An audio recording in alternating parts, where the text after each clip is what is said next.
Diritto alla cura e alla qualità di vita, servizi e ricerca per combattere gli effetti della sclerosi multipla, patologia per la quale non esiste ancora la possibilità di guarigione e che colpisce in Italia 120.000 persone, con incidenza del mondo di una diagnosi ogni 3 ore. Colpisce soprattutto le donne, 2 casi su 3, e la popolazione tra i 20 e i 40 anni, quando l'individuo è nel pieno della vita attiva. Non solo dando servizi, ma affermando diritti e impegnandosi nella ricerca per trovare una cura che porti alla guarigione. Sono 13.000 i volontari di AISM, l'Associazione Italiana Lotta alla Sclerosi Multipla, un'associazione che compie 50 anni, mezzo secolo di impegno, aiuto, ricerca e raccolta fondi. Questo significa essere sul territorio e avere quelle attenzioni nei confronti delle persone con sclerosi multipla che permettono di affermare il loro diritto a una cura, al lavoro, all'inclusione,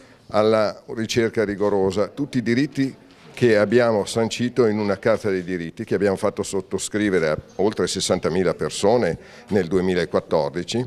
Poi abbiamo realizzato un'agenda che voleva vedere questi diritti affermarsi e quindi abbiamo scritto le azioni che bisognava fare per poter arrivare a questi obiettivi e dopo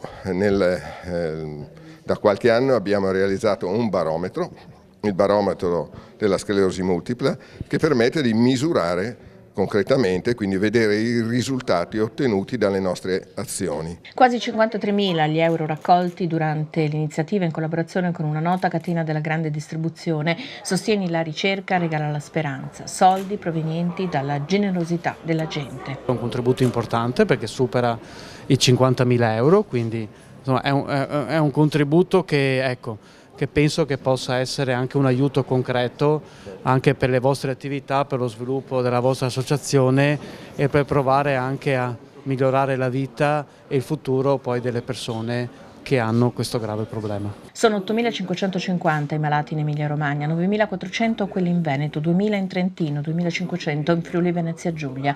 I contributi raccolti con questa iniziativa saranno impiegati per potenziare le attività di supporto alla mobilità dei pazienti.